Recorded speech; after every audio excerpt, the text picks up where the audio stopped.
దమయంతి, ప్రియా కలిసి అగ్రిమెంట్ పేపర్లు దొంగతనం చేశారని విక్రమ్, రాధ తెలుసుకుంటారు. వాటిని ఎలా అయినా తిరిగి సంపాదించాలనుకొని ఒక ప్లాన్ చేస్తారు. ఈ భాగంగా ప్రియను పిచ్చిదాన్ని చేసి నిజం కక్కించాలని అనుకుంటారు. మరోవైపు మన రూమ్లోకి ఎవరో వచ్చారని దమయంతి ప్రియతో అంటుంది.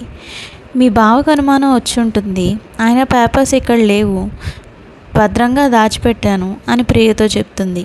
విక్రమ్ తాగి రాధతో గొడవ పడుతున్నట్టుగా నటిస్తాడు. ప్రియా చూస్తూ ఇదంతా వింటుంది. ఇక అసలు నేను నా మరదలను పెళ్లి చేసుకోవాలి, దానికి నేనంటే ప్రాణం, చిన్నప్పటి నుంచి నన్ను ఎంతో ప్రేమిస్తుంది. ఆ ప్రేమని నేను అర్థం చేసుకోకుండా ఆ పెళ్ళి తప్పించుకోవాలని నిన్ను అగ్రిమెంట్ పెళ్లి చేసుకున్నాను. ఇది నా తప్పే అని విక్రమ్ బాధపడుతూ ఉంటాడు. అంటే ఇప్పుడు నీ మరదలు పెళ్లి చేసుకుంటావా?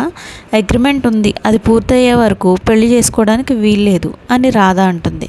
పోవే, ఏం చేస్తావు, ఆ అగ్రిమెంట్ని చించేస్తా అని విక్రమ్ అంటే ఇదంతా విన్న ప్రియా ఎగిరి గంతులు వేస్తూ వచ్చి ఒక క్వార్టర్ మందు తాగేసి, నేనంటే నీకు అంత ప్రేమ బావా, కానీ మన పెళ్ళి జరగాలంటే ఆ అగ్రిమెంట్ చించి దాన్ని మొహాన కట్టాలి, కానీ ఆ అగ్రిమెంట్ పేపర్లు రాధ ఎక్కడో దాచిపెట్టింది అని విక్రమ్ ప్రియతో అంటే, అయ్యో పిచ్చి బావా, దాచింది మా అమ్మ, అది మా మామయ్య ఇంట్లో ఉన్నాయి అని ప్రియ అంటుంది. దీంతో విక్రమ్, రాధ కలిసి భవానీ శంకర్ ఇంట్లోకి దొంగతనానికి వెళ్తారు.